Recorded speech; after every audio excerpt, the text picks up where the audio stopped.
I'm Tony Evans, and I'm the grandson of Jenkin William Evans, who founded the firm of J.W. Evans in the Jewellery Quarter in 1881.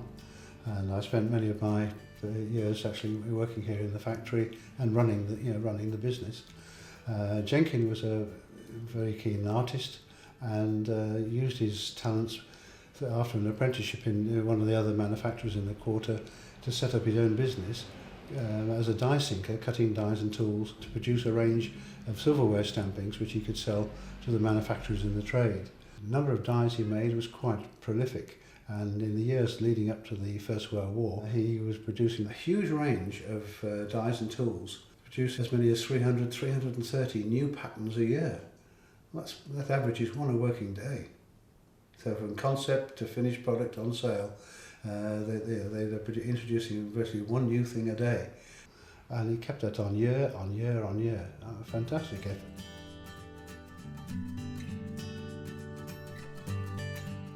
Edwardian time was the boom time for the silverware industry. We've got on the table here some of a sample set of dies which are used to making a particular candlestick. And in every single set of dies that were made, Jenkin kept a very careful record of each pattern, giving it a number in sequence. Every single die that was made it was recorded by a Indian ink sketch, and the particular candlestick we're looking at is this one, which is number 5044. A long way from the beginning, when they started with pattern number 1. So by 1914 we've already got over 5,000 numbers in use. But it's wonderful to have such a precise record of everything that went on. And we've gathered together here a collection of the dies needed to make a particular candlestick. There are a lot of components in what seems to be a one-piece article. And all the different components have to be produced separately from each of the purpose-designed tools, and then joined together by a silversmith soldering the pieces together at the end.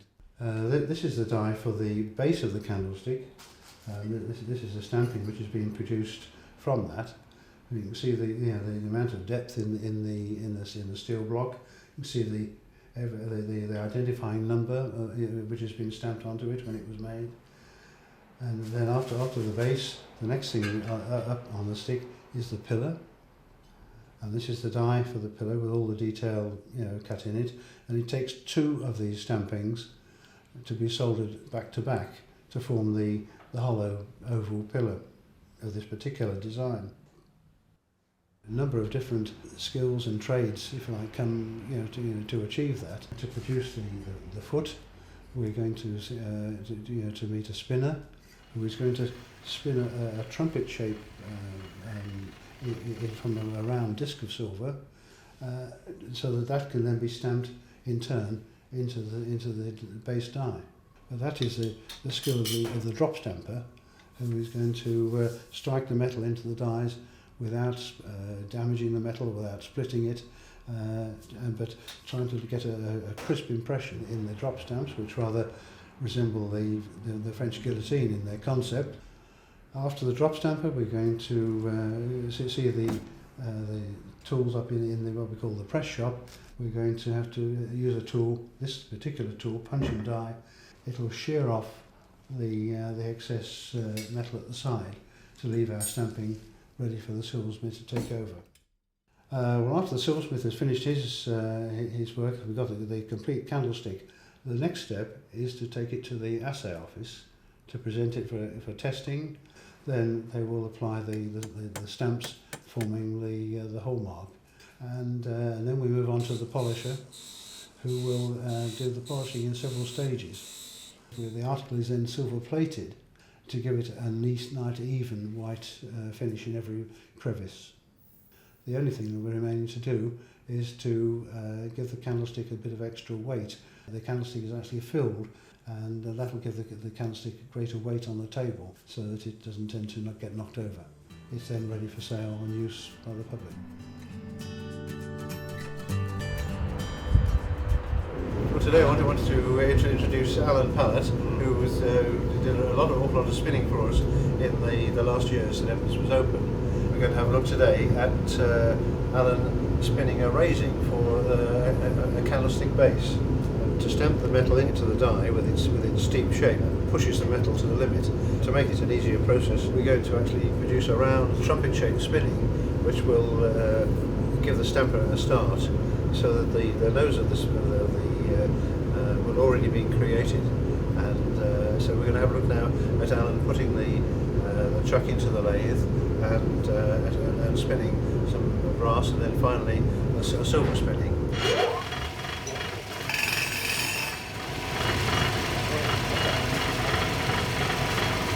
Lubrication.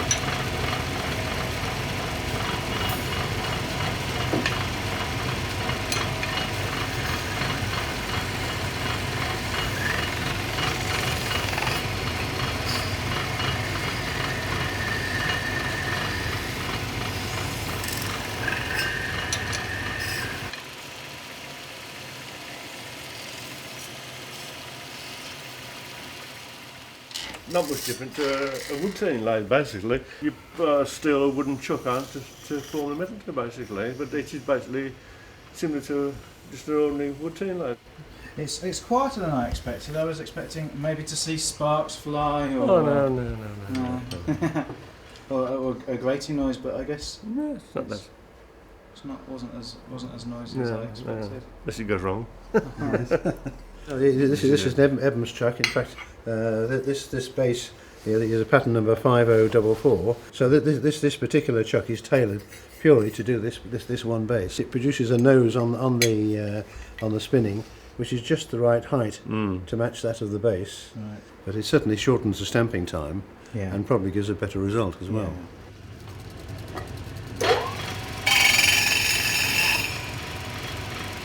Soap. That's soap, just ordinary soap, and a bit of lubricating off. And what's the purpose of that? Is that Well, lubrication basically, because these two metal surfaces coming together, aren't they?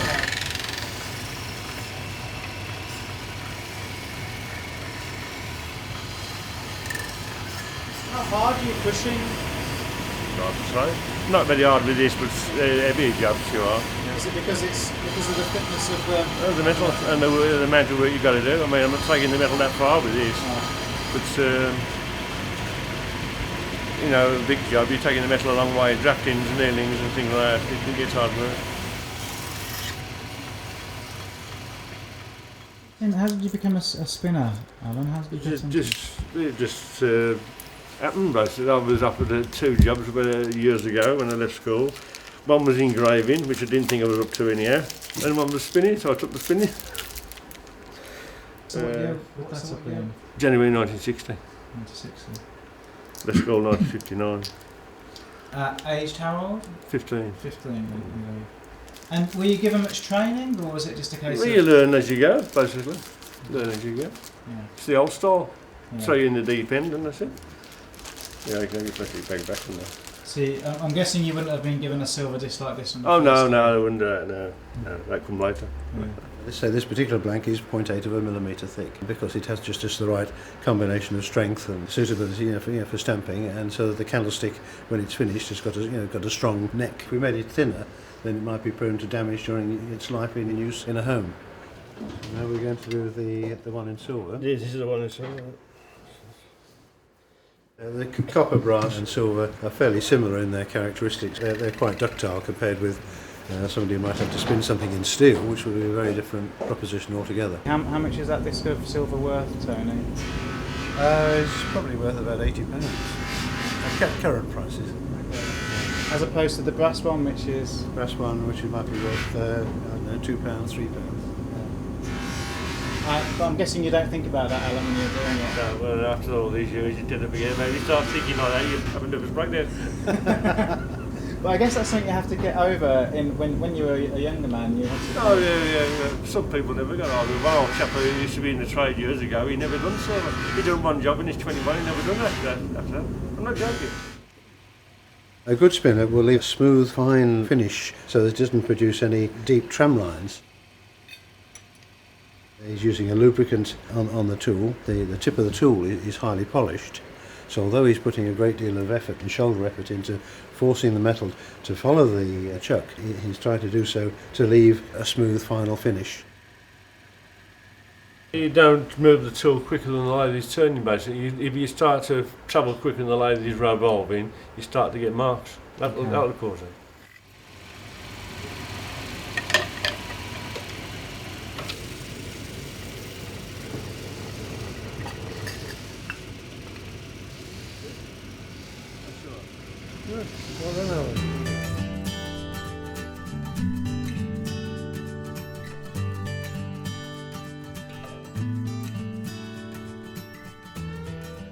My name's Barry Abbots. I've worked at J.W. Evans's for about 25 years, and I work in the stamp shop. I'm a drop stamper. I learnt my trade here. I mean, I came here when I was about 17, going into 18, and the foreman at the time, he'd worked here all his life, and it's the foreman who trained me to do all the work. I mean, for the first 9-10 years, basically, I was on this side, on the small hammers. But as I was getting better, I knew my trade. I used to go on to the big hammers then. If you've worked here, you can work anywhere. Some of the work you do here is quite deep. Right. So you can't just put it in the hammer, lift up the hammer and give it a blow and expect it to come out. It don't work that way. I mean, to look at that,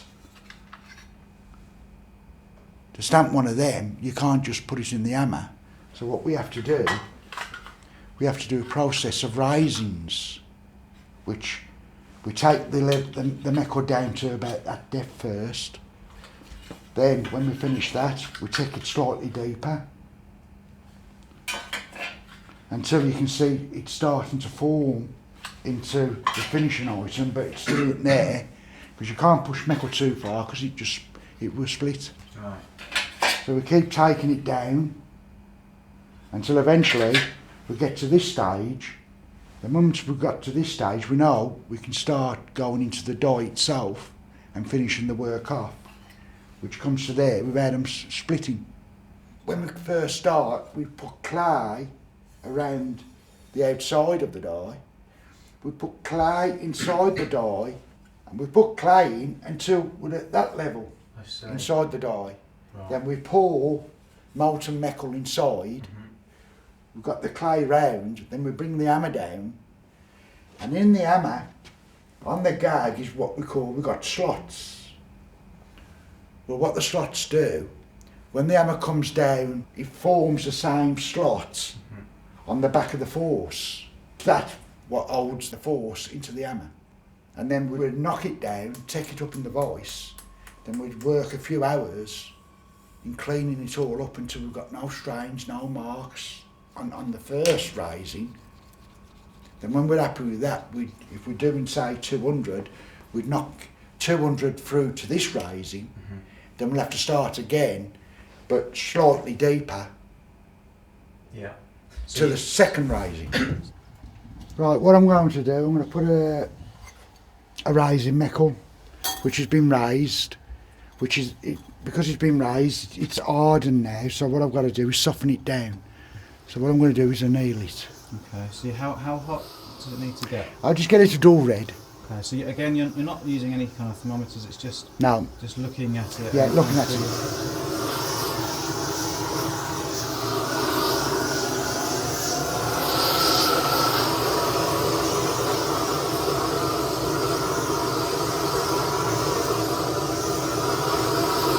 What I'm going to do now, I'm going to get a piece of lead to put on top of the die.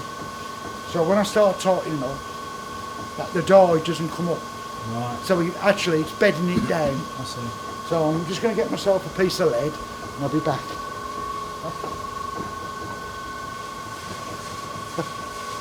Right.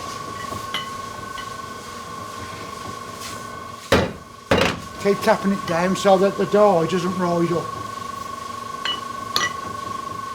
Right, we've got the die in now. Yeah. So what we've got to do now is put the clay. We've got to put clay round to hold it. So when we pour the material in, it holds it together.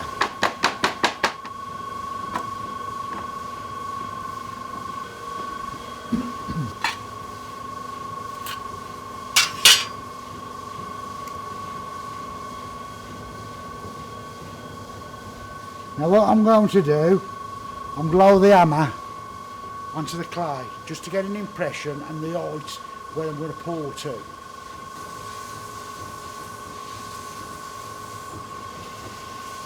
You can see the impression of the gag now. Yeah. This is dust past the palace and it's gone hard.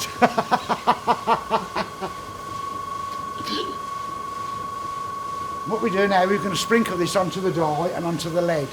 One, it stops the material, what we're going to pour in, sticking to the lead, and also when we pour the material, it makes it run even. I mean, this is the best I'm at my job. I don't know nothing else, but it just come natural. Yeah, the foreman, he would show me everything. He was a good foreman because he wasn't just making the force for me. He was pointing out and showing me and telling me, this is how you do, don't do it this way, do it this way. He passed on his knowledge to me. He cut out the rubbish, what he had to learn. That was Derek Smith. He'd worked here all his life, I believe. Yeah. Until he had I believe he had a stroke and he had to pack up. Right. But I've worked with him for around about 25 years.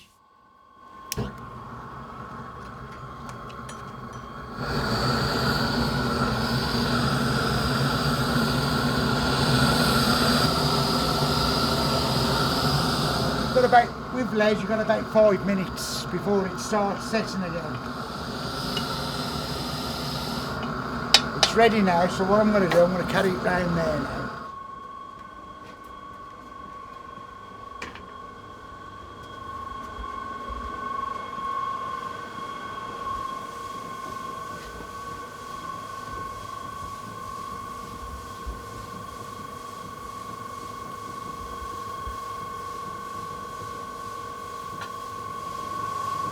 Right, can you just stand a bit further back because the...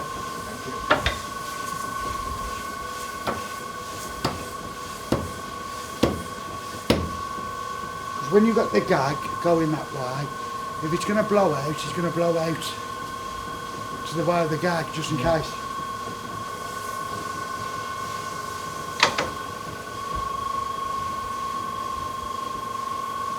Right, because as I say, this is only just lead. So basically, if I give that a few taps in the dye, it'll start bringing the impression and getting it sharp to the dye. So it's still warm, it's still malleable. Yeah. What we're doing now, we're going to grease each metal. This, by greasing them, it helps the material to go in, and also it stops any strains. And we'll put that in there. So have you put that in on top of the... On top of the other metal, yeah.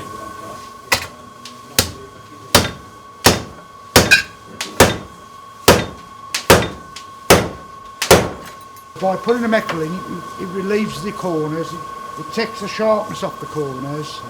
We don't want them on at this stage. That's what we've got to watch out for up here. That there's no strains on the top of the neck, which that's nice and clean. Right.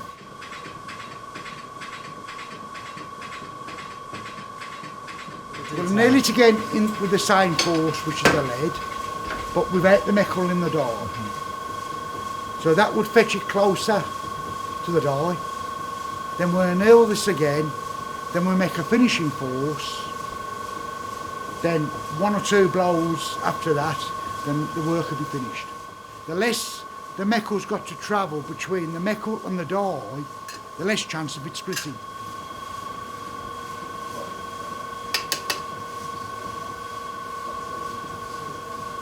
Now the silver one. Sod's law if it goes.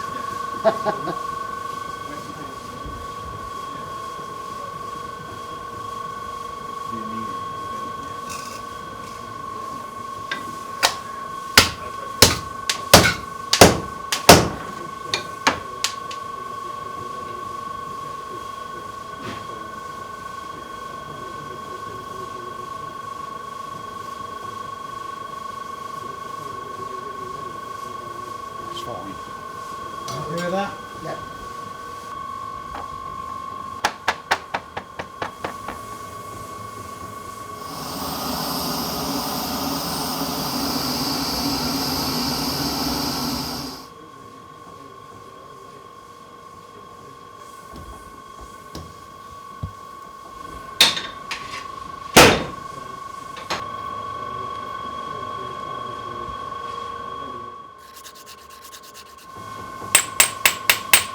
Give that a blow.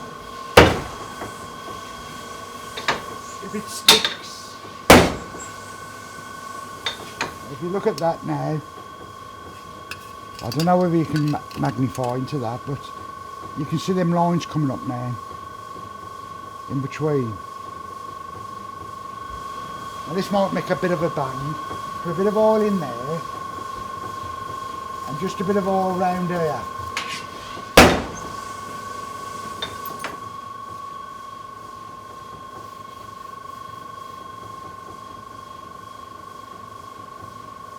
Now it's fetched all them little ripples what was in the side. It's fetched them all out. Also, if you look at the top of there, see how round it is at the top. Yeah. And them lines. The lead one compared to. And you see how the lines go right to the top now, and it's nice and sharp on top. And that's with the oil.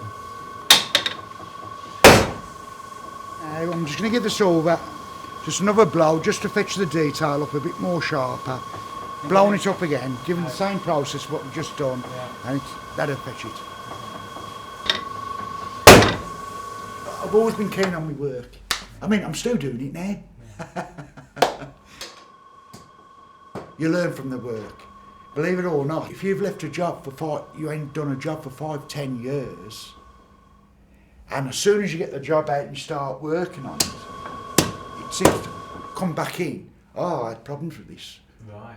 And it's amazing, really, how the brain, you don't even think about it at the time. So you weren't making any notes? No notes or nothing. No. It's all up in the head. And you think, oh, well, I remember the last time I had a problem there. The last one. Well, what's got to be done now is the pillar. Is that harder, the pillar? Yeah. Is that the hardest bit? Yeah.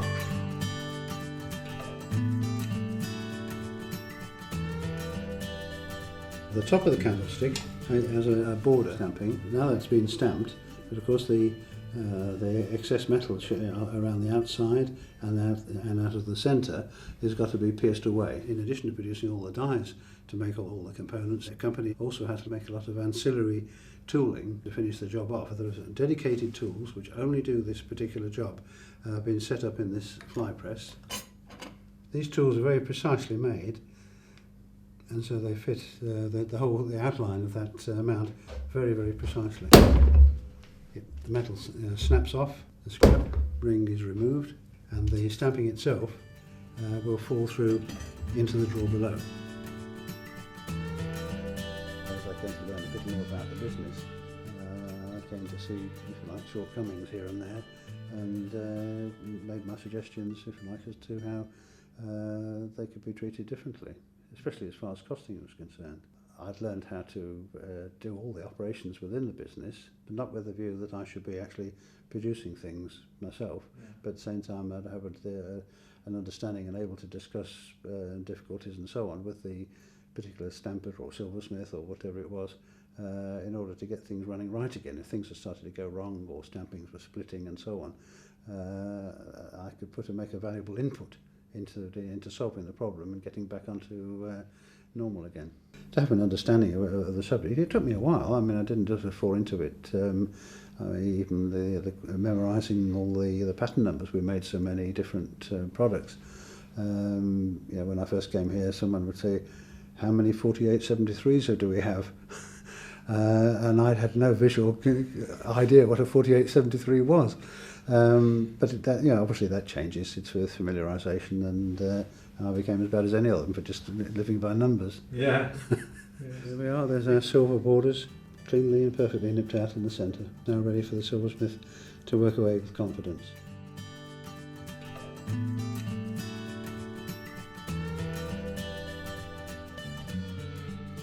Here we are in the making up shop at J.W. Evans, and I've got in front of me here all the components that have been stamped and clipped, trimmed for this Chippendale candlestick that we'll now go through the various processes in assembling it prior to hallmarking and finishing.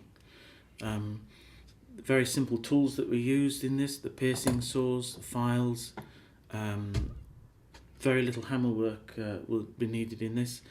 It's a case of trimming the excess off some of these stampings, fitting them together, soldering, and cleaning up, and then assembling to a finished candlestick.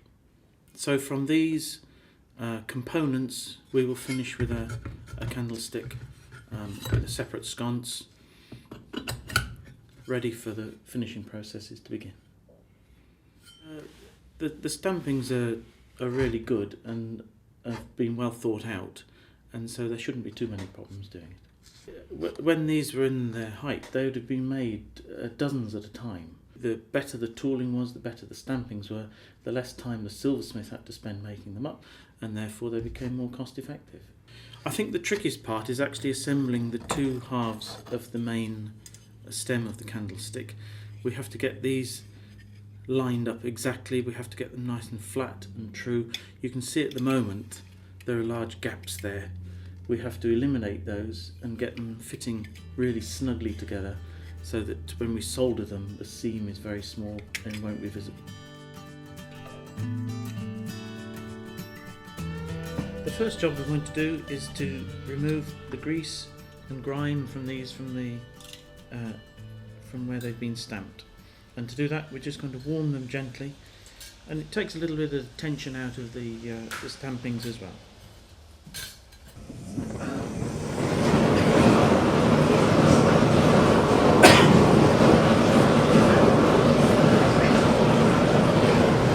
See the oil smoking. When they've stopped smoking, we know we've removed all the grease and the oil. We'll let them cool down, and then we'll put them into the acid to clean the oxide from the surface. These will only take 2 or 3 minutes. You see how black they are going in. When they come out they should be white. Usually you've got several jobs on the go at the same time, so you'd have one job in the acid and you'd be working on something else, and then so you don't waste any time waiting for something. You're always busy trying to work on to the next process. We will just dry these off now.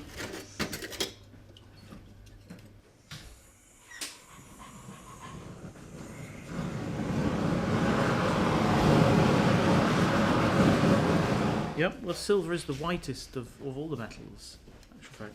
It only becomes bright and shiny when we polish it. In its natural state it is a white matte metal, a matte white metal. Keep the saw as straight as possible, don't rush it, let the saw cut at its own pace, don't force the blade through there. They're very sharp, so a little bit of beeswax on the blade helps a lot. We've cut that, leaving probably a little bit more on than we need to, but it's easier to take it off and put it back on. So we always allow a little bit for the final truing up when we've got the two halves together. Now I'm just going to run a file just over that to take off any obvious high points before linishing them down. A smooth, wide, flat file.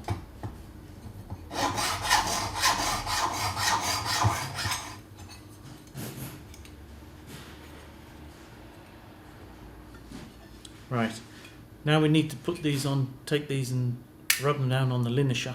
Just enough to get them level and to get the thickness of metal so we can solder them. Okay.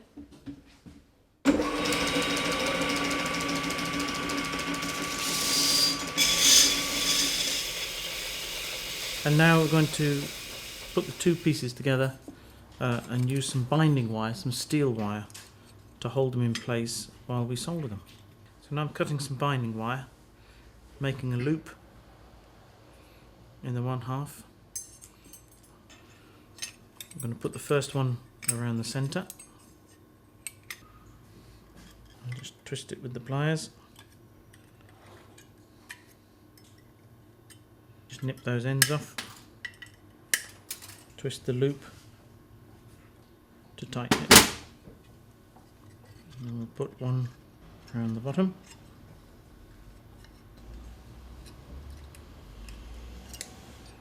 and I think those two will probably do it. So we're now ready for soldering. Okay, well we have the column of the candlestick here ready to solder.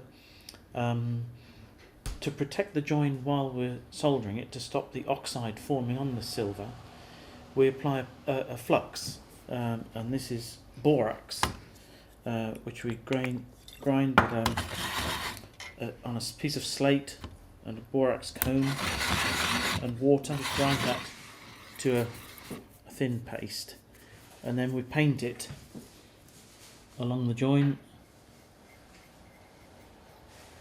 where we're going to solder. You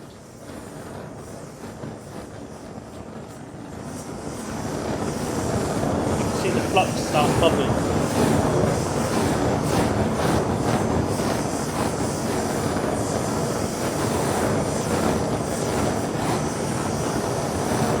So you can see the solder running along the seam.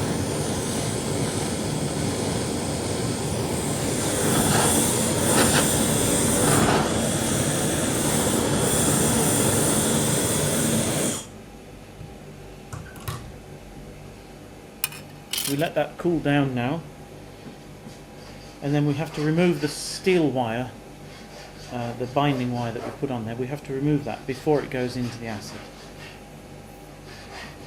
If we were to put that in with the steel wire on there, it would the sulfuric acid reacts with the steel wire, and it would copper plate. It would come out pink, and we don't want that to happen. We want it to come out white again.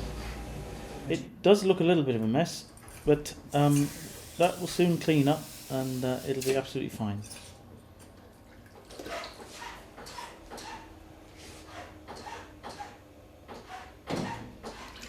Right, we're going to take this out of the acid now, the pickle. And we can see that all that flux and the borax has been cleaned off, and it's gone back to a nice white finish. We can see where the solder is, which will be filed up at a later date. That looks fine.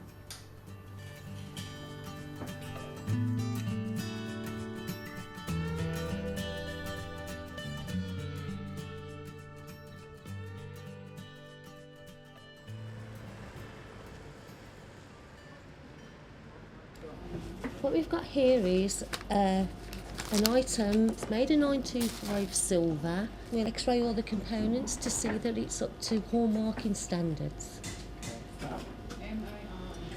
What I'm doing now, I'm just focusing in the item so that we can read it. After 15 seconds, we will have a reading on the bottom of the machine to tell us the standard of the silver that's in this component. If you can see down here, the items actually come out at 943 silver, so I'm happy that that is actually 925 silver.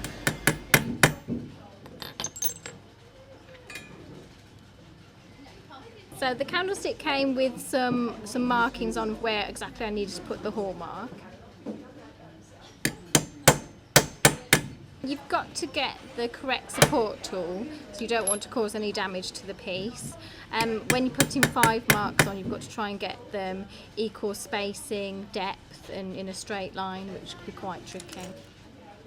I've applied 5 different punches: the JWE sponsors mark, the 925 for sterling silver, the anchor for Birmingham, the lion, which is also a silver mark, and then this year's date letter, which is an O. Someone else has taken a lot of time and care to produce something, so we want to send it back in the same state but with a beautiful hallmark on it.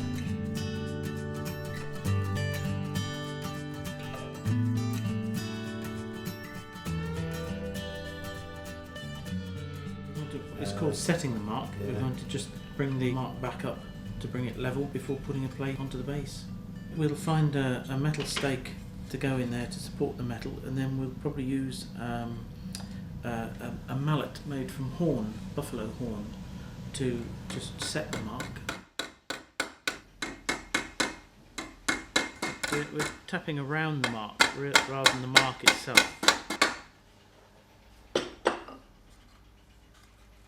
I'm just going to put it onto the flat die to make sure that it's still flat. We will rub it down a little bit before we solder the plate on, just to get the thickness of metal back on that edge. But that's now ready for the next stage. And you can see that the mark is now level and set.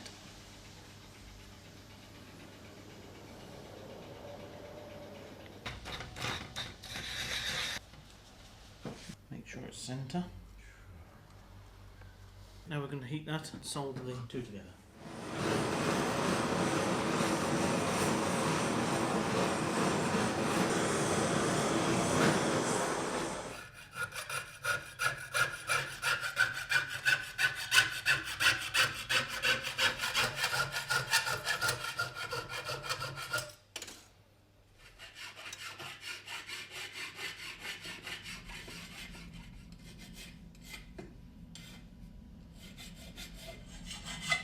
Quite a long way round when you're filing it, but yeah, it's getting the levels,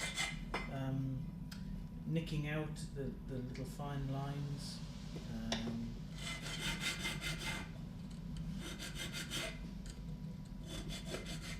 And there we are. One candlestick ready to go to the polisher. Almost.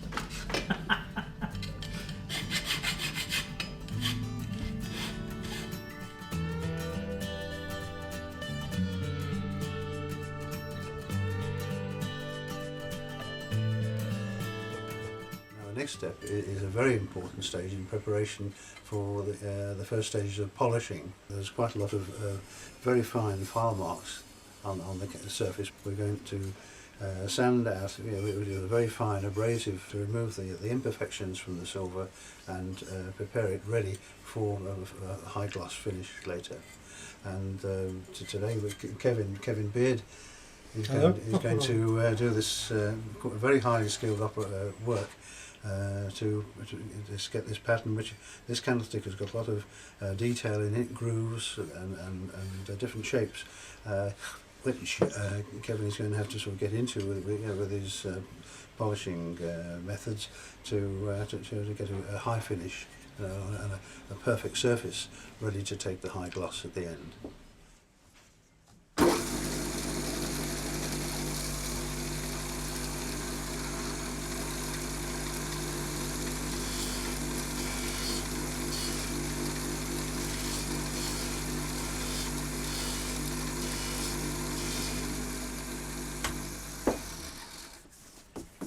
So what was the first thing that you've done there, Kevin? I've just nicked out certain areas around there first. I've turned the felt round now. I mean, you can use different felts, but it's only round so I can get it because the spindle's in the way. Okay, so what have we got?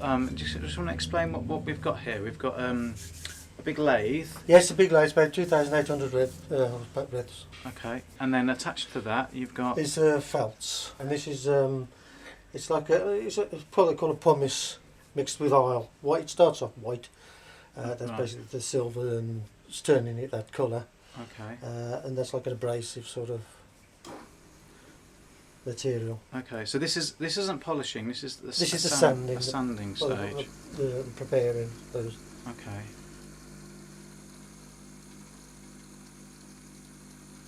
Well, this next stage is the mopping stage.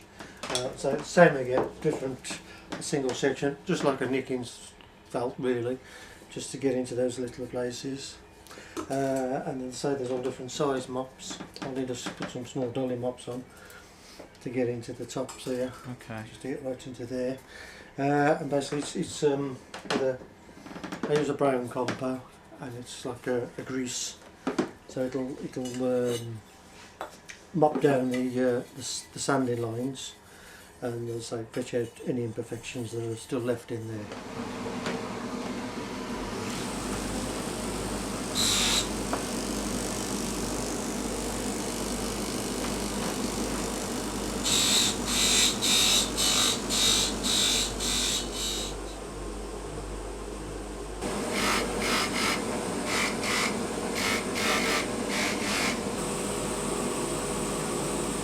Well, we've mopped it The next stage now will be the colouring, which will bring a nice shine to it, smooth off the mop-in lines, and generally get a lot of the grease off it. And that then will be the stage where this can go for plating because it's got fire in it.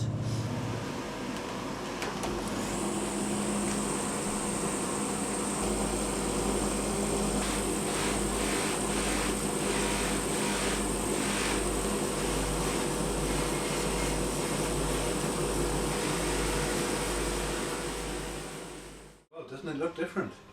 When it came in, it was matte white, showing the natural colour of silver before it was polished, and now all the surfaces have been refined by sanding and now coloured, mopped and coloured to show the perfect polish of all the sections. But Kevin has managed to retain the crispness of the stampings at the same time, which is no easy thing. Very easy to over polish an article, so that's looking very nice indeed. I would think very respectable. I'm never tired of it. Well, you've transformed it, haven't you? Well, that's it. Yes, it's you see all the stages all the way through, Yes. and it's satisfactory to see that it comes out like that.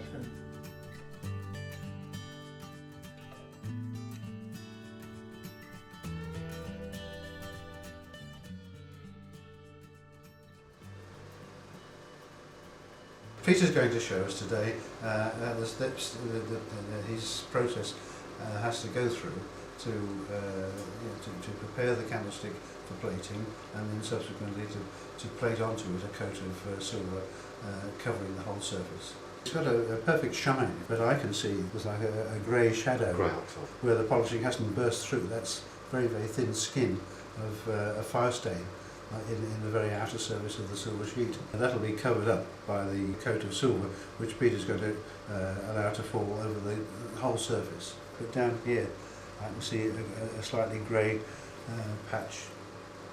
When it's been painted, it'll look even better than it does now, that basically. We use copper wire, and once we got it on the copper wire, once it goes in solution, it can actually pass a current all the way through it, which will attract any the electrolytes or the cleaning process will clean the compound, the polishing compounds that's left on there. It will clear that off prior to plating. Once it's in the cleaners and the silver, it will make it conductive.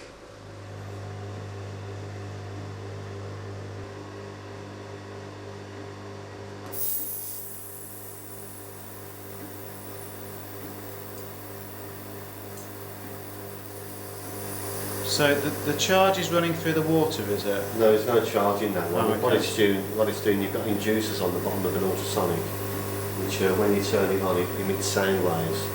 Those sound waves travelling through the solution will actually knock off, in theory, any polishing compound on there. You can see the sound waves are pushing the solution about. And what we do then, we'll transfer that then over into electrolytic cleaner. See what it's doing then is producing hydrogen gas, run up the surface and scrub the surface to clean it.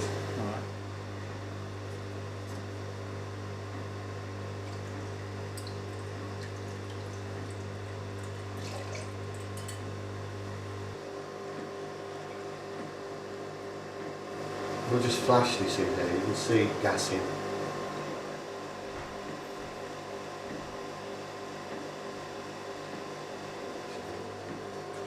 See the colour change as well, and then into the silver. If you went directly straight into that, it would blister. You put it through a lesser strength solution of silver to be more receptive for the silver plate to actually start plating onto it, to stop blistering. What we'll do now is just rinse off. I'll go into a drag out, and that's it. Now we'll dry that off. Yeah, it's fine.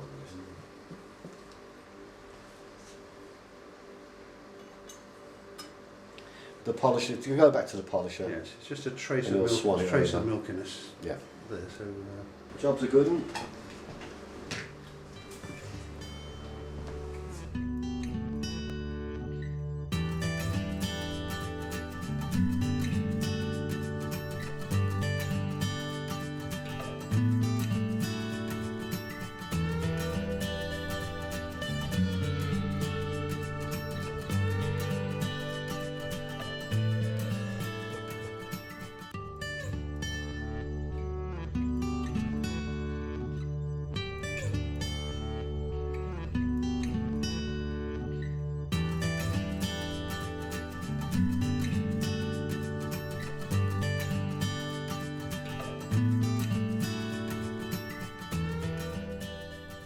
as life goes on in a particular business, you come to you get ideas even after a long time. So you think, oh, why don't we do so and so?